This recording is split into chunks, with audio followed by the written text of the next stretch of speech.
Flags are flying at half-staff here at the George Bush Library and Museum in honor of a man whose life and legacy are an astounding bright spot for our country. Yeah, he was a good man. A war hero, just awesome guy, awesome family.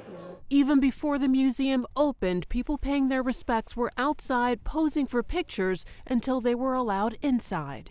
I've always wanted to come here, and wow, what a day to come. But there were people waiting when we opened and to come in and sign the condolence books, give their regards to the Bush family, and remember President Bush.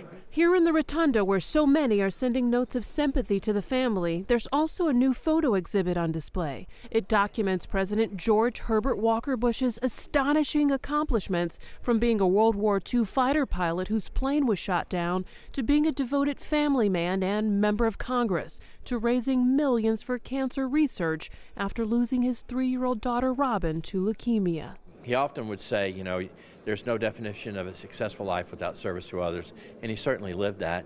The giving back to the country and everything that he did for the country, his whole life was about service.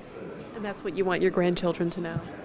This library, by the way, was also toured by President Bush himself on his first visit. And when he got to the end, his chief of staff said, "Well, sir, what do you think? What are your impressions?" He said, "There's too much in there about me," which tells you a lot about George Bush. That's just the way he was. He was very, very humble. I was at a Sam's Club shortly after he was out of office. I was walking around, and all of a sudden there's this man, and he's got a couple of Secret Servicemen. It's like, oh my God, that's President Bush. And he's pushing his own cart. It was just amazing. Of all the magnificent memories so many people are now sharing, one thing that stands out in so many minds is President Bush's amazing love story that he shared with his bride of 73 years, Mrs. Barbara Bush. It was just pretty much amazing.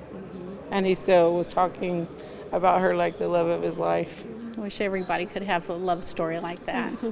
Just a devoted couple, and I think her dad probably in the spring was hard on him, and they're now together again. President Bush will be laid to rest behind the Bush Library along with First Lady Barbara Bush, who passed away in April, and their daughter Robin. The gravesite will remain closed to the public until after his burial. The library and museum will have special hours over the next few days, staying open until 8 p.m. so that everyone wishing to honor the president may do so.